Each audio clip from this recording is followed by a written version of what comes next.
Iran विश्व युद्ध का केंद्र बनेगा। इजराइल ने ईरान के ऊपर अभी 12 जून को किया, उसके बाद 13 जून को अटैक किया। ये एक्सपेक्टेड था अगस्त के आसपास। बस किसी एक कंट्री के न्यूक्लियर अटैक करने की शुरुआत होगी और बाकी कंट्रीज शुरू हो जाएंगी।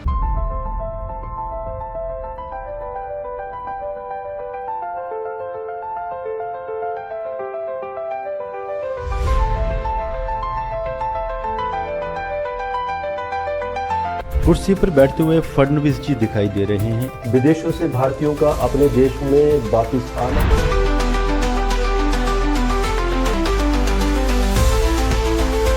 दोस्तों, वंदे मातरम। आई होप आप लोगों को मेरी प्रेडिक्शन याद आ रही हूँ। आज से 5 वर्ष पुरानी भी ईरान के बारे में, और फरवरी 2025 को भी एक मैंने वीडियो दिया था जिसमें मैंने कहा था कि ईरान विश्व युद्ध का केंद्र बनेगा।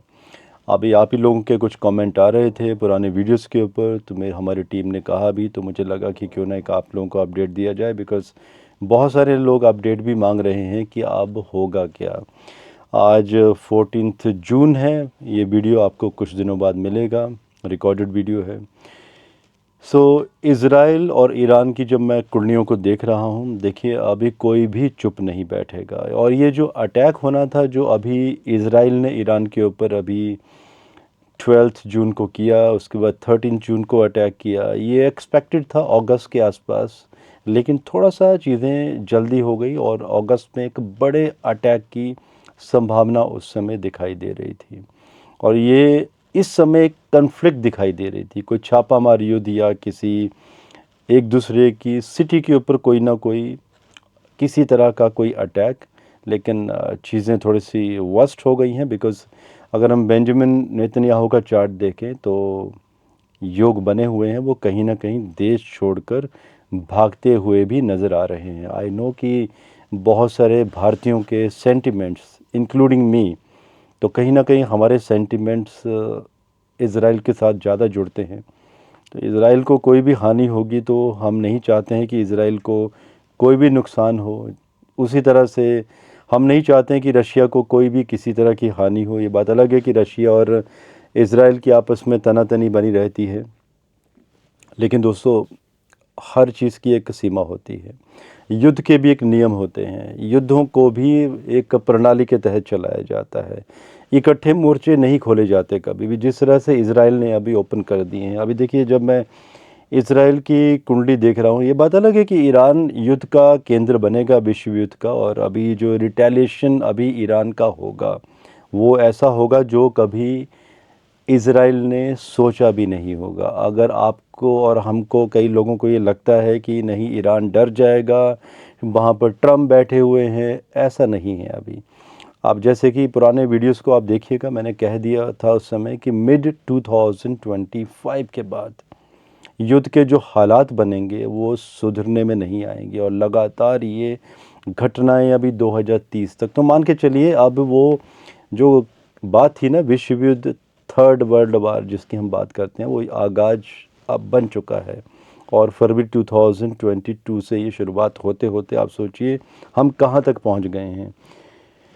मैं इज़राइल की कुंडली भी देख रहा था, तो इज़राइल की कुंडली में जब हम प्रोग्रेशन चार्ट की बात कर रहे हैं, तो 15 मई 2020 9:54 मॉर्निंग समय में कर्क लगन की कुंडली फॉर्म होती है। लगन में मंगल चले गए हैं, और वैसे भी कन्या लगन की कुंडली बनती है बर्थ चार्ट में। स्क्रीन पर दे दी जाएगी, आपको पहले भी दी हुई है।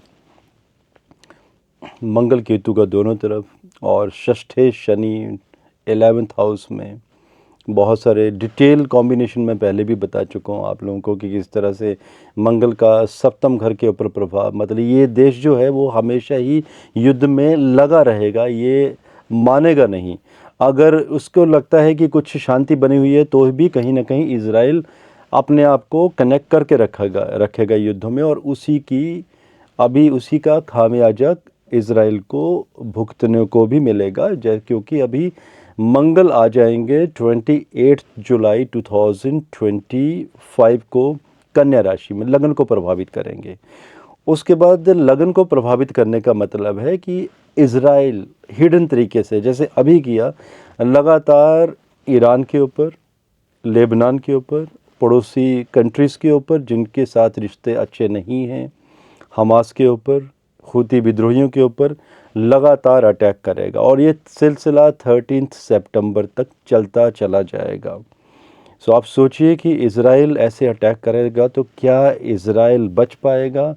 तो अगर हम ईरान की कुंडली में चले जाते हैं, ईरान की कुंडली में ये जो वर्ष लगन शुरू हुआ है, लगन में मूंथा चली गई है और मंगल सेकंड हाउस में, और मंगल अभी चले जाएंगे तुला राशि में सितंबर में, छठा घर, मतलब छठे घर का सक्रिय होना। और कन्या राशि चंद्रमा से अगर देखें तो कन्या राशि के मंगल 28 जुलाई, बस आप 28 जुलाई का इंतज़ार कीजिए। ऐसा नहीं कि 28 जुलाई के बाद कुछ बड़ा होगा, ऐसा नहीं है। इससे पहले ही आज 14 जून है, दोस्तों 28 जून 2025 के आसपास का जो समय होगा, इस समय में ईरान एक बहुत बड़ी स्ट्राइक इज़राइल के ऊपर करने जा रहा है। और जिन्हें लगता था कि इज़राइल का कोई नुकसान नहीं होगा, उनके पास एडवांस वेपनरीज़ हैं, आयरन डोम है एट्सेट्रा, जो कि 1000 मिसाइल्स भी अगर हमास ने चलाई थी तो मैक्सिमम इंटरसेप्ट हो गई थी। हमेशा ऐसा नहीं होता है। ये अभी जो समय होगा, ईरान का जो रिटेलिएशन होगा, अभी ईरान बड़े पैमाने पर सुपरसोनिक मिसाइल से अटैक करने वाला है इज़राइल के ऊपर, और इज़राइल के बहुत सारे शहर जिसमें कि तेल अबीब का बहुत बड़ा विनाश होता हुआ नज़र आ रहा है। तो ये पहली बार होगा कि इज़राइल में इस बार तबाही मचेगी। और अगर हम इसके साथ कनेक्ट करें तो ऐसा नहीं है कि अभी इज़राइल चुप बैठेगा, वो भी लगातार वहाँ पर अटैक करेगा। तेल की कीमतें आसमान छूने की कोशिशें करेंगी जो हालात बनेंगे, बल्कि कॉम्बिनेशन कुछ ऐसे बने हुए हैं कि ईरान के जो तेल के कुएं हैं उनको भी गलती से टारगेट किया जाएगा बाय मिस्टेक। वहाँ पर बहुत बड़े विस्फोट होने के भी योग बने हुए हैं। सिमिलरली इज़राइल के साथ भी कुछ बड़ा होता हुआ नज़र आ रहा है युद्ध में। अब यूएस चाहे कितनी भी कोशिशें कर ले इज़राइल को बचाने की, अब इज़राइल को चाहिए था कि थोड़ा सा समय ले लेता, शांति बरत लेता, लेकिन अब नहीं। अब ये युद्ध का आगाज़ बढ़ चुका है। भारत में भी मंगल की महादशा शुरू होने वाली है। पूरी दुनिया में डिफेंस का कारोबार बहुत बड़े पैमाने पर बढ़ने वाला है। अब रशिया वहाँ से एक्टिव होगा, चाइना भी एक्टिव होगा। और एक बात और देखी है मैंने इज़राइल की कुंडली के ऊपर, इज़राइल का छठा घर, कहते हैं ना कि मरो एंड मारो की स्थिति मूंथा चली गई है। इस समय ईरान की कुंडली में अगर मूंथा देखे तो फर्स्ट हाउस में, इज़राइल की कुंडली में 8th हाउस में। अब जो ईरान की स्थिति बनी हुई है, आज अगर ईरान के पास न्यूक्लियर वेपन होता तो ये पहला देश होता दुनिया में जो न्यूक्लियर वेपन चला देता। और अगर किसी को ये लगता है कि उनके न्यूक्लियर जो भी रिसर्च हो रही थी वहाँ पे साइंटिस्टों को मार गिराया गया, कोवर्ट ऑपरेशन किया गया, और ईरान न्यूक्लियर अटैक नहीं करेगा। आई नो आप सोच भी रहे होंगे न्यूक्लियर अटैक कहाँ से कर सकेगा जब उसके न्यूक्लियर जितने भी रिसर्च सेंटर थे उन्हें तबाह कर दिया गया है इज़राइल के द्वारा। तो सो ऐसा नहीं है, आप देखते जाइएगा। इज़राइल को कहीं ना कहीं से, माफ़ कीजिएगा, ईरान को कहीं ना कहीं से न्यूक्लियर वेपन ज़रूर मिलेगा, चाहे वो पाकिस्तान ही दे दे अपना, शायद अगर उसके पास कुछ होगा और चलने लायक, चाहे वो पाकिस्तान से ख़रीदेगा या चाइना से ख़रीदेगा या रशिया देगा। लेकिन जो ग्रह योग बने हुए हैं, ईरान सबसे पहले न्यूक्लियर अटैक करता हुआ दिखाई दे रहा है ग्रह योगों से, क्योंकि मैंने 25-26 देशों की कुंडलियों का अध्ययन किया है, तो यही दिखाई दे रहा है कि अगर न्यूक्लियर अटैक होगा, जो कि दिख रहा है होते हुए, तो ईरान के द्वारा ही सबसे पहले इसे लॉन्च किया जाएगा। और आप सोच सकते हैं जो लॉन्च करेगा तो उसके एवज में अगेंस्ट बाकी कंट्रीज़ चुप नहीं बैठेंगी। बस किसी एक कंट्री के न्यूक्लियर अटैक करने की शुरुआत होगी और बाकी कंट्रीज़ शुरू हो जाएंगी और विश्व युद्ध बड़े पैमाने पर बढ़ जाएगा, जिसे बाद में थर्ड वर्ल्ड वार का भी नाम दिया जाएगा। रही बात भारत की, भारत न्यूट्रल रहेगा, पावर में रहेगा। पाकिस्तान के साथ आपने देखा जिस तरह से भारत ने इमीडिएट 4 दिन के बाद डिसएंगेज कर दिया अपने आप को युद्ध से, जब पाकिस्तान ने लिटरली भीख मांगी भारत से कि उन्हें छोड़ दिया जाए। एक अच्छी स्ट्रैटेजी थी, क्योंकि युद्ध को लंबा खींचना इकोनॉमी को अस्त व्यस्त करने जैसा होता है।